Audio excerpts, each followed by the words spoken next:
తయారు చేస్తున్నానండి గులాబ్ జామ్కి.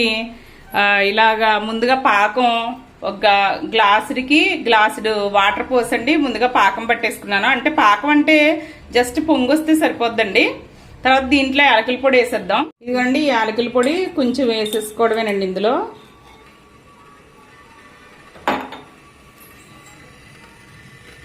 వేసేసుకోవడమే సరిపోద్దండి. తిప్పేసుకోవడమే. తర్వాత ఇది ఉంది కదండి పౌడర్, గులాబ్ జామ్ తయారు చేయడానికి రెడీ చేస్తున్నానండి. ఈ పౌడర్ని గులాబ్ జామ్ ప్యాకెట్లో పౌడర్ ఇలా వేసేసుకున్నాను. వేసుకున్నాక మనం కొంచెం వాటర్ వేసుకోవాలండి.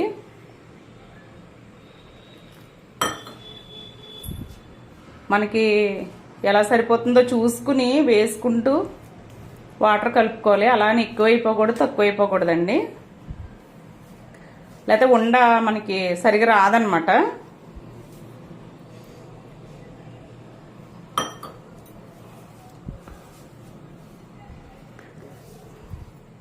అంటే ఇప్పుడు మనం కొంచెం చెయ్యి తడి చేసుకోవడమే. ఈ టైంలో తడి చేసుకుని కొంచెం అలా కలుపుకుంటే సరిపోద్దండి. మనం చపాతీ పిండిలాగా మరీ ఇదిగా కలిపేయక్కర్లేదు.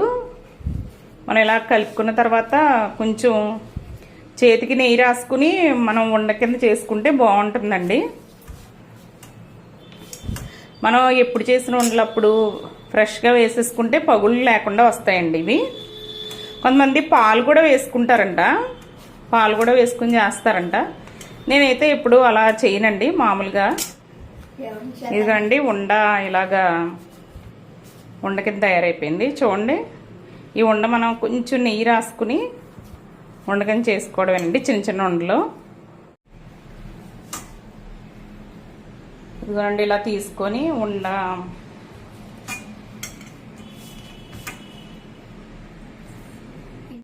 మనం చేతికి నెయ్యి ఇలా రాసుకునండి. కొంచెం ఈ ఉండ ఇలా తీసుకుని మనకి పెద్ద సైజు కావాలంటే పెద్ద సైజు, చిన్న సైజు కావాలంటే చిన్న సైజు అండి. అలా చేసుకోవాలి. అంటే నొక్కుతా రౌండ్ తిప్పాలండి. తిప్పితే అవి అందంగా వస్తాయి అన్నమాట, పగుళ్ళు లేకుండా వస్తాయి. ఇలాగా అలాగే వేయించుకోవడం కూడా వెంటనే వేయించేసుకోవాలి. మనకి ఈ మాత్రం సైజు ఉంటే కొంచెం ఉబ్బుతాయండి. తర్వాత ఏమో మళ్ళీ పాకంలో ఉబ్బుతాయి అన్నమాట. అందు గురించి మనం ఇలా ఎప్పుడప్పుడు ఇలా చేసుకుని కొన్ని అవ్వగానే మళ్ళీ అందులో వేసేసుకుంటే బాగుంటుంది. రౌండ్గా కొన్ని చేసుకున్న తర్వాత ఈ ఏమో ఇలా మరిగిందనమాట. మరగడం అంటే నెయ్యి కానీ నూనె కానీ వేసుకోవచ్చు అండి. ఇప్పుడు నేను నూనె వేసాను. ఎక్కువగా మరగకూడదు, సమానంగా ఉండాలి, లేకపోతే లోపల ఉడకకుండా ఇది అయిపోద్దండి. ఇలా వేసేసుకోవడమేనండి మనం.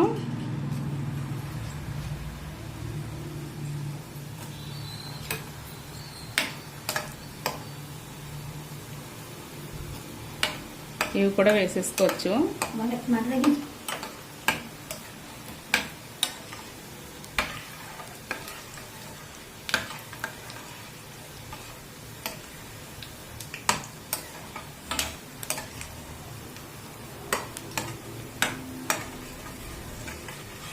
ఇదిగోండి చూడండి, ఇలాగా గోల్డెన్ బ్రౌన్ కలర్ వచ్చే వరకు ఇలా వేయించుకోవాలి. మనకి ఇందులో వేసాక కొంచెం ఇలా వేగుతాయండి. మన పాకంలో వేసిన తర్వాత ఇంకా బాగా ఉబ్బుతాయి.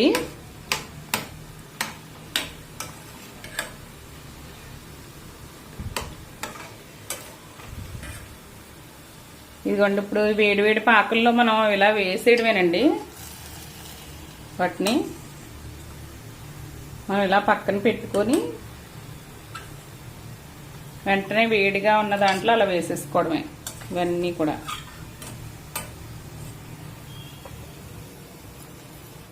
ఆవిడ ఈ సిరప్లో ఇలాగా అంటే అది మనకి బాగా మునుగుతుందండి.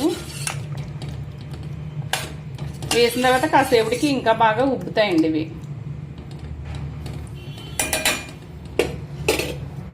ఒక వాయి అలా వేస్తానండి. మళ్ళీ ఇంకో వాయి రెడీ చేసుకొని ఇలా వేసేసుకోవడమే. మనం ఏంటంటే అన్నీ ఒకసారి అయిన తర్వాత వేసామనుకోండి పగిలిపోద్ది అనమాట ఉండ. అందు గురించి ఎప్పుడే మనం ఇలా వేసేసుకోవాలండి. అంటే చిన్న మంట పెట్టుకుని అవసరం అయితే కట్టేసుకుని ఒకసారి మళ్ళీ ఒక వాయి రెడీ చేసుకున్న తర్వాత మళ్ళీ ఇలా వేసుకోవాలండి. అలా వేసుకుంటే మనకి ఏంటంటే పగలకుండా ఉంటాయన్నమాట అండి.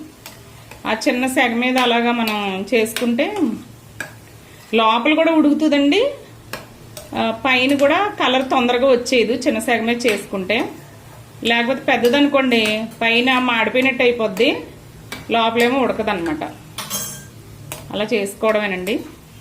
ఇదిగోనండి రెండో వాయి కూడా ఇలా అయిపోతుంది అనమాట.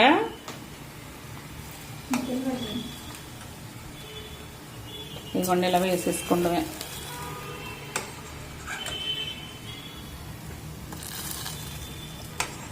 ఇది మూడో వాయి అండి. దీనికి కూడా రెడీ చేసేసుకున్నాను.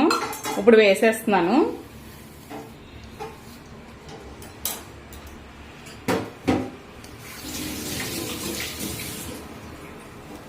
చాలా సింపుల్ అండి ఇది, కాకపోతే మనం జాగ్రత్తగా వేయించుకోవడంలోనే ఉంటుంది. కొద్దిసేపటికి ఉబ్బి ఎంత బాగున్నాయో చూడండి. ఇంకా ఉబ్బుతాయండి కాసేపటికి. గులాబ్ జాములు అయితే రెడీ అయిపోయినాయండి. ఇలాగా ఉబ్బిని చూసారండి. ఈ విధంగా అయితే గులాబ్ జాములు రెడీ అయిపోయినాయండి. వేడివేడిగా అలాగే చల్లారిన తర్వాత కూడా బాగుంటాయండి ఇవి. ఈ రోజుకి ఇదేనండి వీడియో. ఈ వీడియో కనుక నచ్చినట్లయితే లైక్ చేయండి, షేర్ చేయండి, సబ్స్క్రైబ్ చేయండి, కామెంట్ కూడా చేయండి. ఉంటానండి. బాయ్. అలాగే చల్లారిన తర్వాత కూడా